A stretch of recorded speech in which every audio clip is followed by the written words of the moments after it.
Magandang hapon po mga kalugar. Nandito tayo ngayon sa Barangay Suhutan.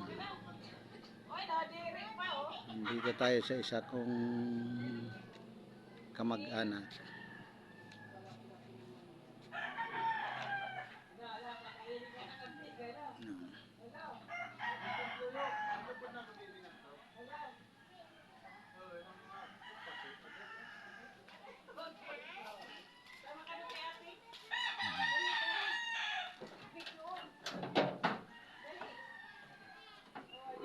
Ito yung bahay na pinunta namin.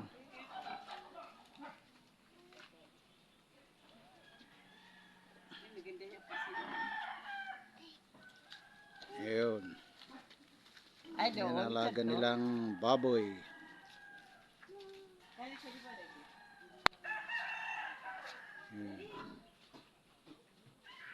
Nga mga kuan. Wala.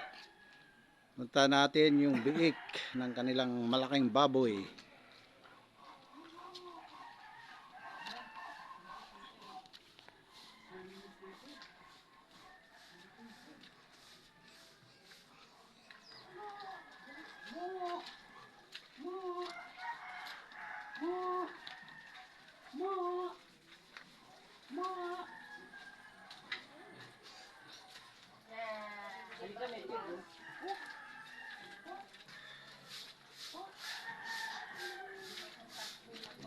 Dito pala sinalim.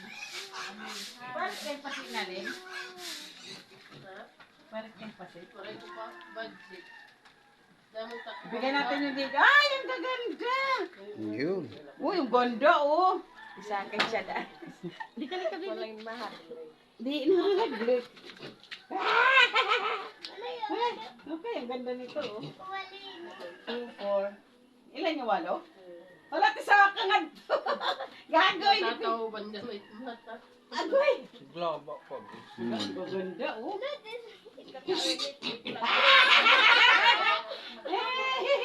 Pig! Ang pig-pig, oh. Ang ganda nitong kabang, oh. Ang gaba, oh. Ay, ang gaganda. Ipirit ba ba eh? Siya na nga busag. Hindi, Ano ba sa? Ay, ito. Tatlong busag. Ang cute ng mga kabang, oh. Lilag ko, eh. Yan na, pig-pig! Ayan na, pig-pig! O, dali! Punta ka doon sa pig-pig! Punta ka? Dali! Magpaa mo, nilagay mo doon sa pig-pig! Pig-pig! Kailan dispose niyan? 15. Yan na. Dali mo na tagada? May daan ng pagpanuli. Lima.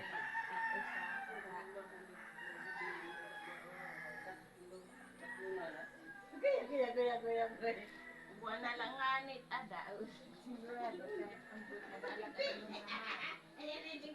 Yun ang mga biik ng nandito yung ina. Ng ano na yun, mga biik. I-dispose nila sa 15. Ngayon December 15 sa halagang 3.5 ang isa. Kaya magandang hanap buhay yan pag ganyan. Lalo na kung mayroong maganda siguro kung marami kang inahin. No. Yung tinatawag na backyard lang.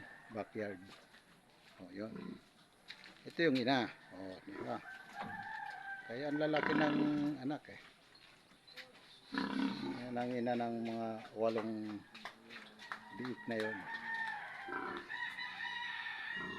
Dito, sa tabing bahay lang nila eh.